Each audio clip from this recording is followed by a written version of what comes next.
Centro de Enseñanzas y Estudios Bíblicos Logos presenta Aprendiendo la Palabra del Señor por Nelson Bustillos. En esta parte de nuestro estudio, seguimos avanzando sobre los hechos ocurridos al patriarca Jacob en su retorno a casa de sus padres. Aunque parece un camino corto, el tiempo en que Jacob tardará en asentarse finalmente en Hebrón será de algunos años. No te pierdas de estas interesantes historias que rodean al tercer padre de Israel. La deshonra de Dina es vengada.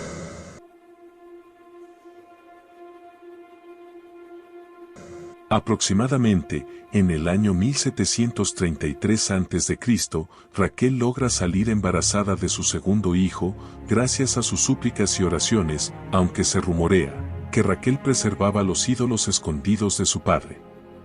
En ese mismo tiempo, siendo Dina una bella doncella, de unos 14 años, comenzó a transitar por la ciudad, para observar las festividades de calle que allí se celebraban, según cuenta el libro de Jacer. Allí concurrían muchas danzarinas, y esto le llamaba mucho la atención, por lo cual se le hizo costumbre asistir. Casi siempre iba acompañada por su madre Lea, mientras que su tía Raquel estaba en pocos meses de su embarazo.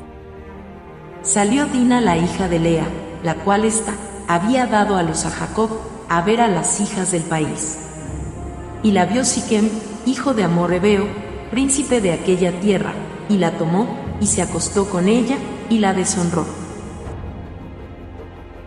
Dice la Biblia, que la doncella fue vista por Siquem, hijo de Hamor, príncipe de la ciudad, y éste la tomó en contra de su voluntad, llevándola hasta su morada y se acostó con ella. Luego la retuvo como una prisionera, sin dejarla ir a casa. Siquem quedó enamorado de Dina. Tanto así que habló con ella, pidiéndole que se casara con él. No sabemos cuál fue la respuesta de Dina, quizás le dijo, bueno, tienes que hablar con mis padres. Siquem habla con su padre, el rey Hamor, para que ejerciendo su autoridad, se la diera por mujer, y su padre por supuesto, conociendo a la casa de Jacob, sabía que no era fácil, pero que hablaría con él, y llegarían a un acuerdo. Esto causó grande indignación a Jacob, quien al principio no se lo cuenta a sus hijos. Mientras tanto, Hamor, padre de Siquem, llega hasta la casa de Jacob, para interceder por su hijo, ofreciendo dotes, para que a cambio, se le diera a Dina por mujer a Siquem. Luego Hamor se marcha, y cuando los hijos de Jacob llegaron a casa esa tarde, se enteraron de todo lo ocurrido, y sintieron mucha rabia al saber que el honor de su hermana había sido mancillado. Luego Hamor regresa para hablar nuevamente con Jacob y sus hijos, y esta vez son los hijos de Jacob quienes toman la palabra. Hamor les propone que la casa de Jacob sea emparentada con los nativos de la zona, y que ellos podrían tomar posesiones de esas tierras y hacer negocios con ellas. Y también Siquem, que estaba allí, se puso a ofrecer muchos bienes y riquezas a cambio de Dina. Pero para la casa de Israel, se había mancillado y deshonrado el honor de la familia.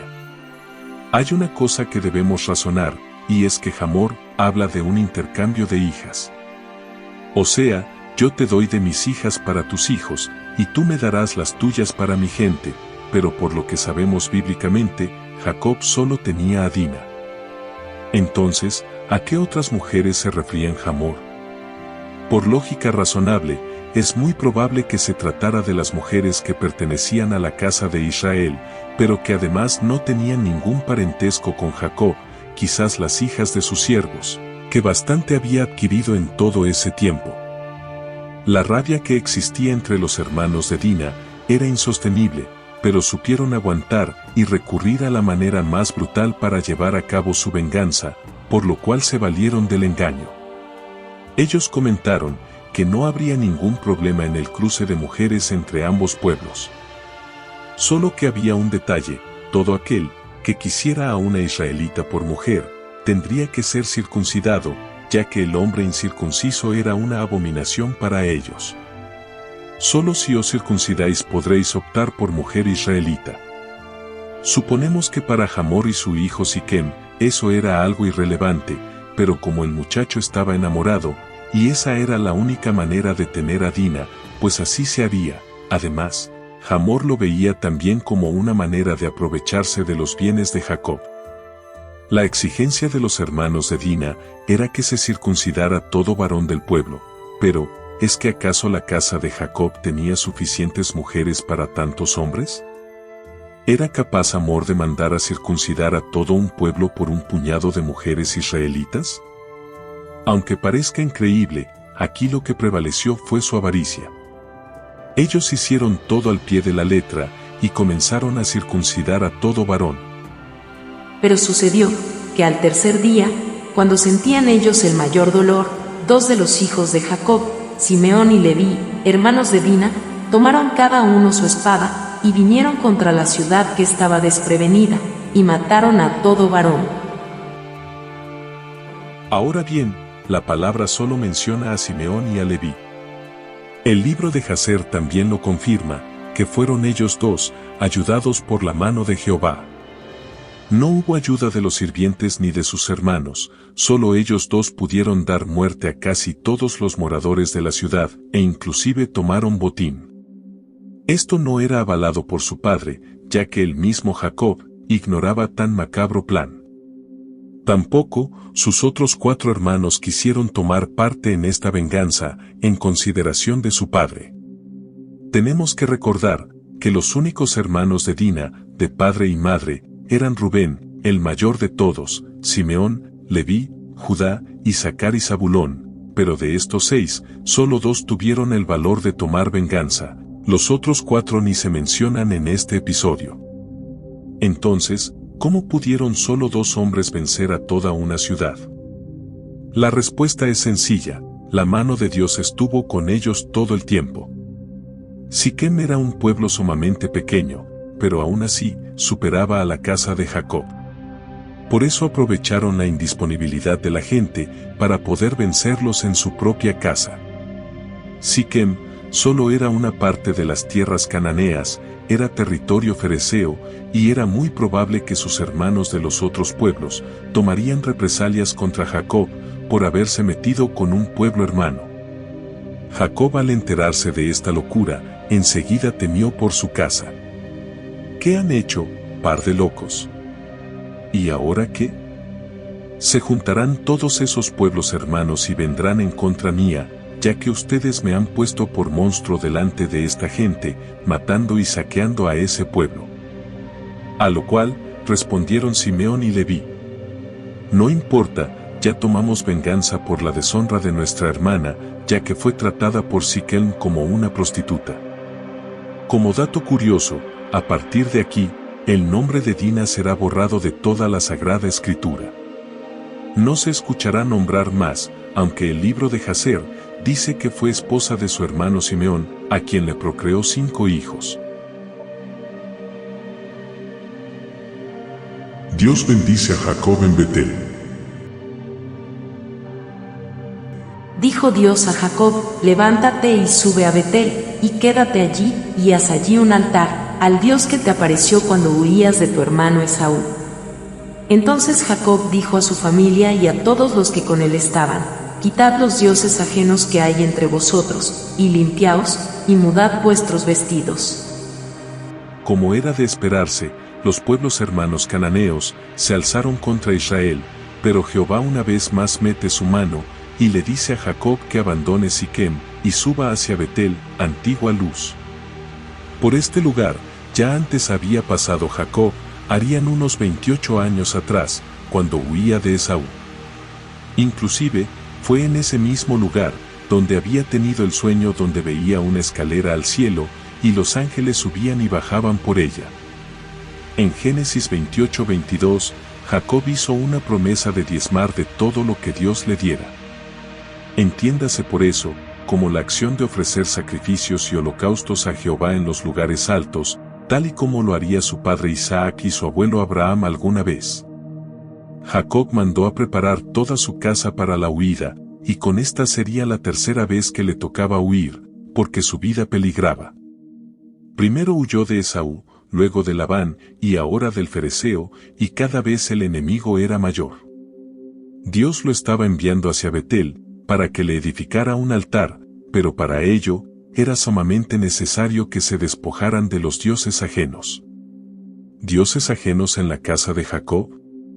Podríamos decir que gracias a Raquel, la idolatría había hecho campo en toda su casa, y de eso Jacob estaba seguro. Hasta las prendas tenían que abandonarlas, y todo fue recogido y enterrado debajo de una encina, es decir, un árbol. Allí mismo, en la salida de Siquem, la mano de Jehová estuvo sobre los pueblos cananeos, causando terror. No sabemos explícitamente qué quiere decir con estas palabras el escritor, pero lo que haya sido, evitó que siguieran a Jacob en su salida hacia Betel. Una vez llegado a Luz, edificó allí un altar y nuevamente le vuelve a renombrar como el Betel, que significa el Dios de Betel. Entonces murió Débora, ama de Rebeca, y fue sepultada al pie de Betel, debajo de una encina, la cual fue llamada Alom-Bakut. Estando en Betel, muere la viejita Débora, y es enterrada al pie de un árbol. Según los demás escritos, también muere Rebeca en ese mismo tiempo, en Hebrón. Jazer nos dice que la edad de Rebeca para el momento de su muerte era de 133 años, cosa que es muy poco creíble, ya que para ese año, 1733 a.C., Isaac ya contaba con 165 años. Si esto fuera así, quiere decir que Isaac le llevaba 32 años a Rebeca. Nos preguntamos, ¿qué edad tenía Rebeca cuando fue tomada por esposa de Isaac? Si las matemáticas no fallan, diríamos que Rebeca tenía 8 años cuando se vino a vivir con Isaac en Berseba. Pero no nos extrañemos, ya que el mismo libro de Jazer nos dice que tenía 10 años. Y ellos bendijeron a Yahvé, que trajo a suceder esto, y ellos le dieron a Rebeca, la hija de Betuel, por esposa para Isaac. Y la joven era de muy bonita apariencia, y ella era una virgen, y Rebeca era de 10 años de edad en esos días. La Sagrada Escritura nos dice en Génesis 24:16 que Rebeca era una joven doncella, y esto quiere decir que estaba entre los 14 a 16 años, mas no una niña de 8 o 10 años. En conclusión, Rebeca debió haber tenido una edad de aproximadamente 140 años para el momento de su muerte. En Betel, sí, se cambiaría el nombre de Jacob por Israel, porque en Peniel, cuando luchó con el ángel de Jehová, se lo había predicho, pero Jacob no le prestó mucha atención. La muerte de Raquel. Año 1733 a.C. Después partieron de Betel, y había aún, como media legua de tierra para llegar a Efrata, cuando dio a luz Raquel. Y hubo trabajo en su parto. La estadía en Betel no fue por mucho tiempo, quizás unos 7 meses, por lo que Jacob decide emprender su viaje a Hebrón, a casa de su padre. Para ese momento, es muy probable que Raquel estuviera en su 7º mes de gestación, por lo cual este trajín no le asentaba para nada bien a su embarazo. Dice la Escritura que a media legua de tierra, es decir, unos 2.4 kilómetros antes de llegar a Belén, Raquel tuvo contracciones y se le adelantó el parto. Quizás el ajetreo del camino fueron el detonante para este parto prematuro. Hubo complicaciones en el parto, y Raquel, una vez había dado a luz al niño, apenas pudo pronunciar el nombre que llevaría, Ben-Oni, para luego morir, con apenas 49 años. Raquel muere a causa de las palabras de su propio esposo, cuando la condenó a una muerte prematura, cuando dijo, aquel en cuyo poder hallares tus dioses, no viva, en Génesis 31:32. Jacob, inconscientemente y sin saberlo, estaba condenando a su esposa más querida, por haberse robado los ídolos de su padre. La tristeza embargó a Jacob, por la muerte de su madre Rebeca, también por Débora, la nana querida de la familia, y ahora por la pérdida de su amada Raquel. pero por lo menos le había dejado otro hijo para completar sus 12 hijos varones, que pudo ser 7 A Jacob le gustó más el nombre de Benjamín antes que Ben-Oni, y así se quedó su nombre, Benjamín. Y fue sepultada Raquel en camino hacia Belén, y erigió allí Jacob un pilar de piedra sobre su sepultura, que dice la Biblia se conserva aún. Su ubicación hoy en día es patrimonio del judío, aunque no todos están de acuerdo con que su ubicación sea 100% segura. El pecado de Rubén.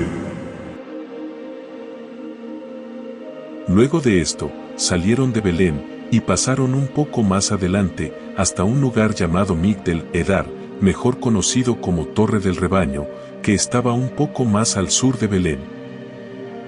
Veamos lo que sucede en este lugar. Aconteció que cuando moraba Israel en aquella tierra, fue Rubén y durmió con Bilha, la concubina de su padre, lo cual llegó a saber Israel.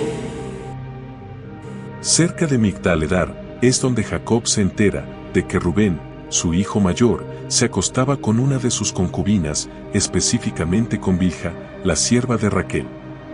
No sabemos si era la primera vez que lo hacía, o si ya tenían cierto tiempo engañando al viejo. Lo cierto del caso es que no se menciona ningún tipo de reacción de parte de Jacob, pero eso no quiere decir que no trajera consecuencias negativas para Rubén, de lo cual veremos un poco más adelante. Rubén en ese entonces tenía 22 años, y tanto Jaser como el Midrash tratan de no mal poner la reputación de Rubén, y en lugar de decir que se acostó con Bilha, lo que nos dicen es que Rubén le esconde la cama a Jacob para que no se mudara a la tienda de Bilha, y en su lugar se fuera a la de Lea, su madre. Pero la Sagrada Escritura y el libro de los Jubileos en este caso son muy certeros, y nos dice que Rubén durmió con Bilha, mancillando el lecho de su padre. Esto le costaría su primogenitura, que pasaría a manos de Judá, de lo cual estaremos tratando un poco más adelante. Luego de meses de la salida de Siquem, Jacob llegó hasta Hebrón, donde vivía Isaac, y se radica en el valle. En la imagen se puede observar a través del mapa cómo fue el recorrido que hizo Jacob junto a su familia en su huida de Siquem. Aunque el trayecto no era tan largo, pasaron varios meses para llegar desde Siquem hasta Hebrón, debido a que, tanto en Betel como en Migdal Edar, se tomaron su tiempo para acampar.